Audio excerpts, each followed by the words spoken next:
Good morning, everybody, and welcome back to the channel. So we've got some time here. We've got some projects caught up, and we decided to do some maintenance work on some of the excavators. So the first one we're going to work on today is the 270 Hitachi. This hoe needs top rollers on each side. As you can see, we got our money's worth out of these. That one's fell apart. That one's down into the bolts, and it also needs sprockets. See how far gone them are. So first thing we're going to do is we'll get the track off out of the way. I like to just take the tracks off of the Bobcat, set them to the side, and then not mess with the splicer pin or anything. So what we like to do is we like to run 2 sets of sprockets to 1 set of rails on our excavators. If you catch them in time and put new sprockets on, you will really extend the life of your rails on your excavator. So that's what we like to do. And then eventually we might take 1 link out of the rail and when we run out of tensioner, but I don't really like to do that. I'd rather do 2 sets of sprockets to 1 set of rails, and then once the second set of sprockets is wore out, it's time to just change the rails out. So let's get started. We'll lift the tension off this track, and then George will help me get the track off and out of the way. Well, to loosen these tracks is just as simple as threading out the fitting. Oh, yeah. We'll let the grease out of the tensioner, and that allows the idler to slide in and it'll slack the track. Yeah, look at there. Looks like a raccoon took a poop in that hole. Grease going everywhere. So we'll let George take the T870 Bobcat. He'll shove that idler in, and that'll slack our track the rest of the way.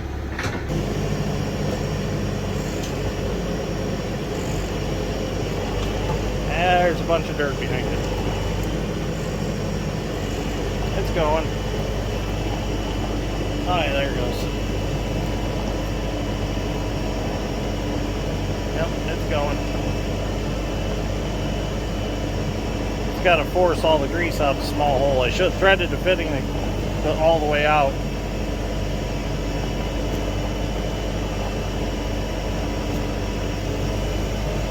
That should be about it. Now we can take the track off.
Well, George did an excellent job of getting that track off out of the way.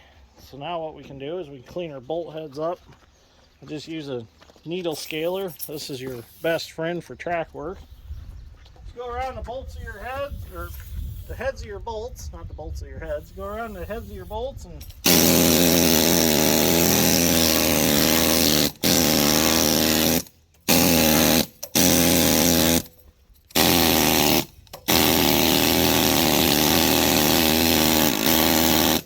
just clean them up like that. Do that on your rollers.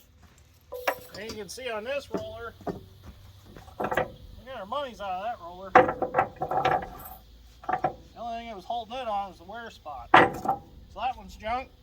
And we also had to order a new end idler. So hopefully Hardings will get that to us today.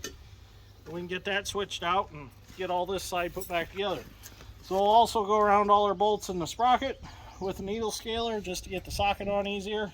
And then we'll get them bolts out and we'll get that sprocket off and get that switched. Well, George is going to demonstrate his big muscles with a big impact and try to get some of these bolts out and see if they'll break loose. They should. Oh yeah. I anti-seized them the last time that I had that final drive apart. I did reseal that final drive one time. Which it's always great when stuff just comes apart.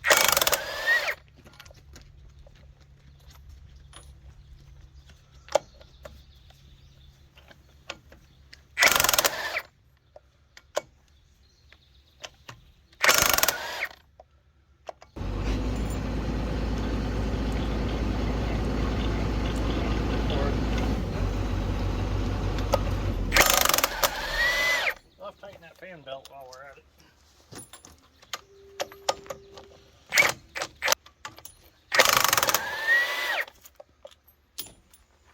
Ready? Watch your feet.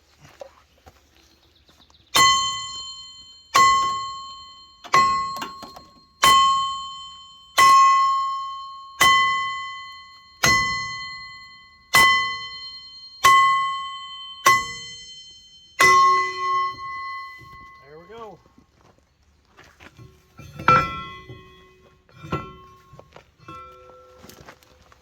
Scrap iron.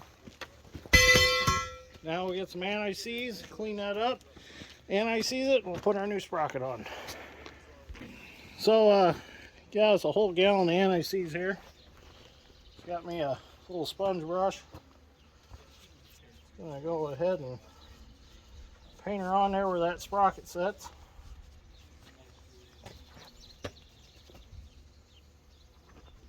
Now don't be stingy with it, because we got a whole gallon, and sure nicer to be liberal with the anti-seize than it is to have to try to drive a sprocket off that's rusted on there real good.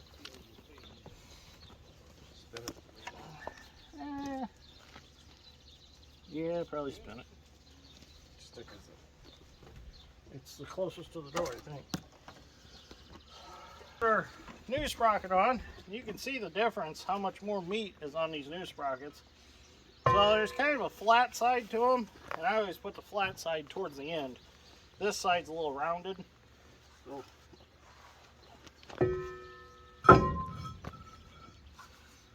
now we'll get it tapped on, get some bolts started in it.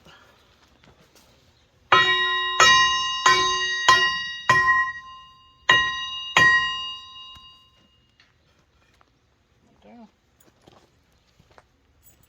Oh no. Forgot about the lock washer sliding off. Where'd it go? Went right to the bottom. Yeah, just oh, yeah. Went right to the bottom. Alright. We're gonna get our bolts put in, get them started, and we'll tighten it up.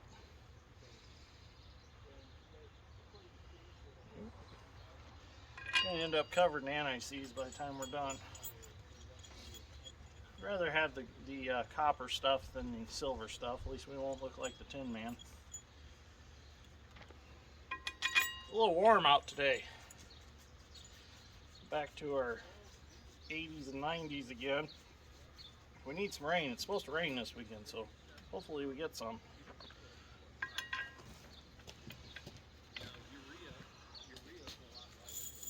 Okay, get these in and get it tightened up. Okay, so we're going to go ahead and we'll use a small impact to do the preliminary tightening.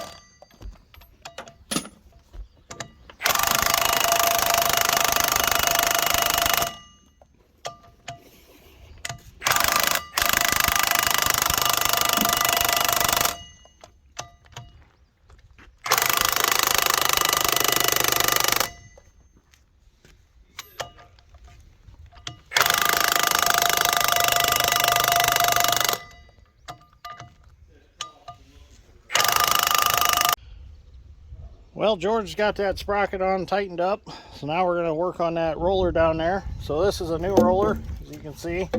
See how big it is? It's not wore off yet. First thing we need to do is we need to clean the paint off of this surface that bolts to the undercarriage. That way we don't have to worry about it getting loosened up, the paint working out from under it. We'll just clean that paint off with one of these Scotch-Brite wheels.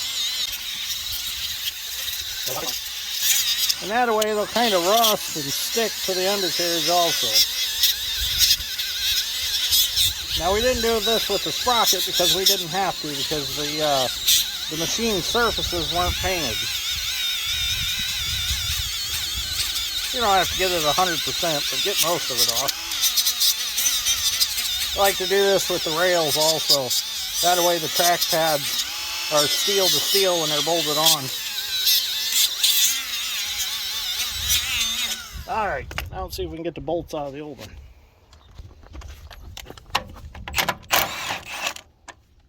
Nice, them were anti-seized.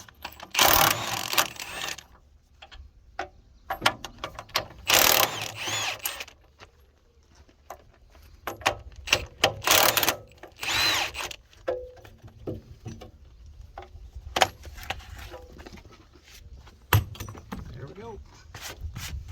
Clean that up a little.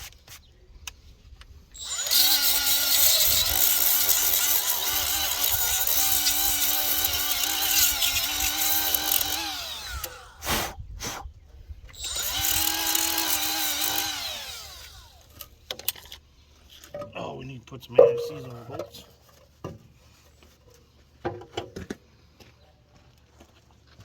Oh, actually, there's enough on them, George. The old stuff's still on them pretty good. They'll be fine.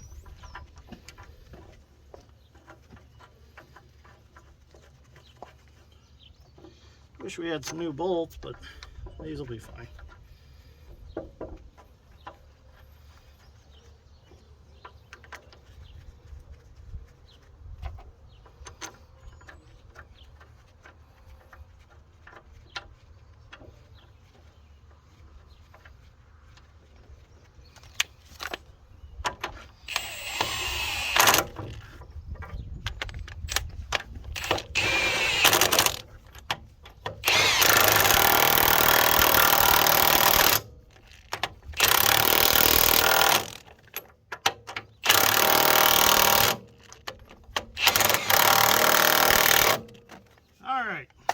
Lunchtime. Let's go get something to eat.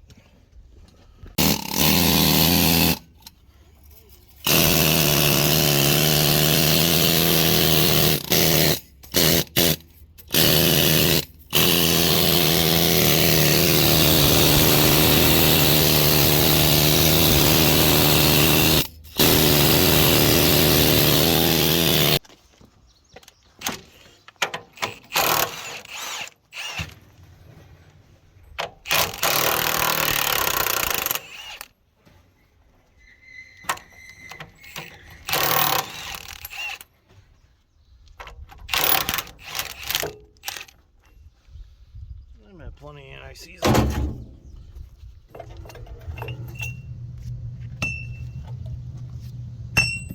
Shut.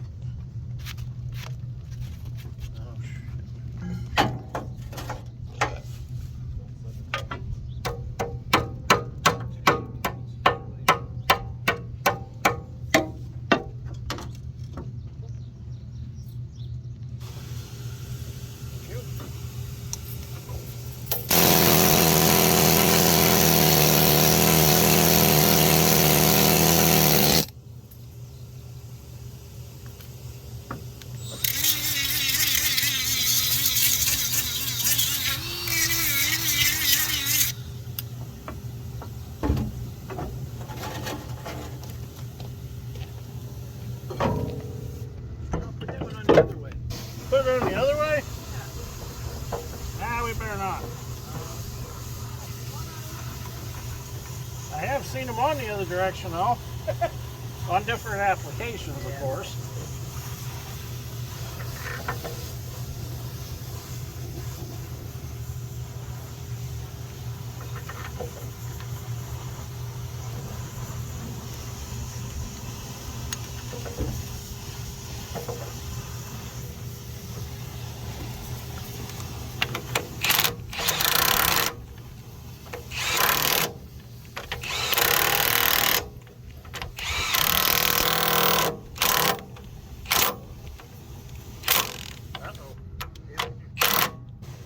Sockets are getting bad, or bolt heads are getting bad. That'll work, only tight. Okay, so we're going to go ahead and get this idler out. These surfaces are worn really bad. It's really cupped, and the bushings are out of it. It's fairly loose. So we're just going to replace it while we're here. Just simply slide it out. There, George, can you push it the rest of the way so I'm not in the way of it? There we go. The idler's out. So hopefully in a little bit we'll get the replacement one. We got to get these 4 bolts out because this yoke needs to be bolted on the new idler, and actually I think we got the right size socket right there. May have to get something to get in there, because yeah. Alright. Alright, get these bolts out.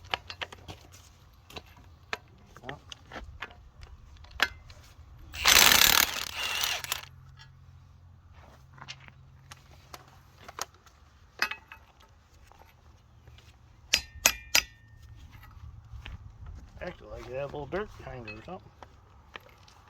I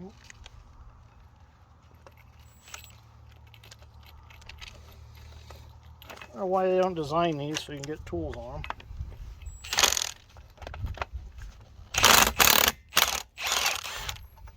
Now we got to make a note which way that yoke is so that we get it back on the new one the right way. So right now it needs to sit like this. So we'll just set that in a track frame, and that'll tell us which way it gets bolted on the new idler. So we decided, while this is all torn apart, we decided to replace these wear bars here. And to do that, we need to get the bolts out of them. And the problem is, the heads of the bolts are so rusted off from laying in dirt for so many years that socket won't grab them. So what I'm going to do is, I've got the little Art Captain welder out here, and I'm going to go ahead and I'm going to do the old trick of welding a nut to it. You know, everybody says every time there's a problem on some of them Facebook pages, somebody's like, weld a nut to it. Well, we're going to weld a nut to it, and then we should be able to back that out with a impact and a socket. So I'm using the Art Captain welder because it's simple to carry, doesn't weigh very much, and I can take it anywhere and just plug it into an extension cord. So it's going to weld it up with a little 7018 welding rod here.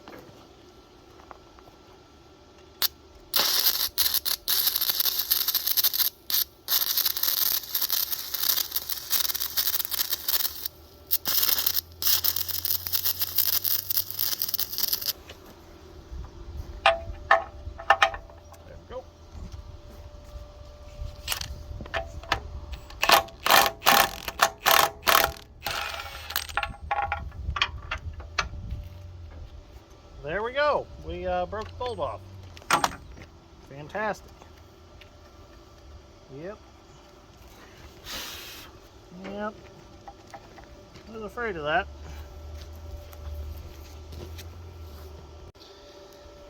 Well, let's try the second one.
Well, we got one out successfully.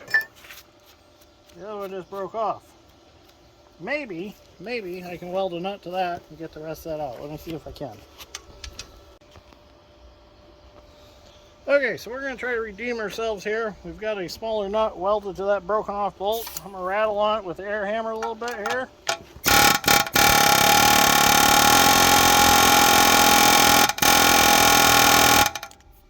And take the impact.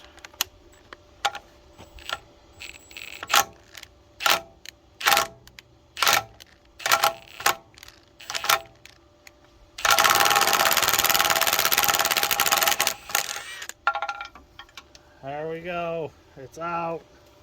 Got it. So if they do break off, don't panic. You've got more than one chance. Now we got to go do the ones on the other end. Now them we can actually blow them off of the torch, because them just go through a plate that's welded on top of the track frame, and they're actually threaded into the wear plate that we need to replace. So worst comes to worst, we just cut them off the torch, put new bolts in. Okay, so it turns out it's going to be a couple days before we can get the idler for this excavator.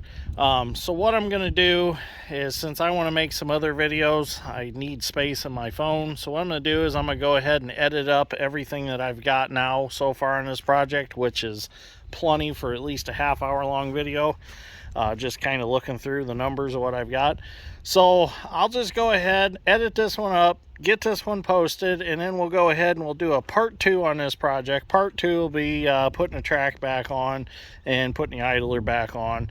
And maybe we'll video a little bit on doing the other side. So my plan is once we get this side back together, I'm gonna go ahead and spin the undercarriage around so I can get it out here so we can easily access it with the Bobcat to get that track off. So for right now, we just sat it down on the driveway here and swung the bucket over out of the way so that we have open driveway here.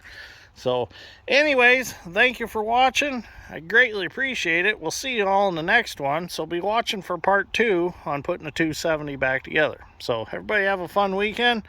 And I'm going to get this video posted, clean my phone out. I've got some other videos I want to make over the weekend, such as possibly getting the engine running for the sawmill. And I'm going to do some digging with the grade awl if everything goes right this weekend. So thank you for watching. See you all in the next one.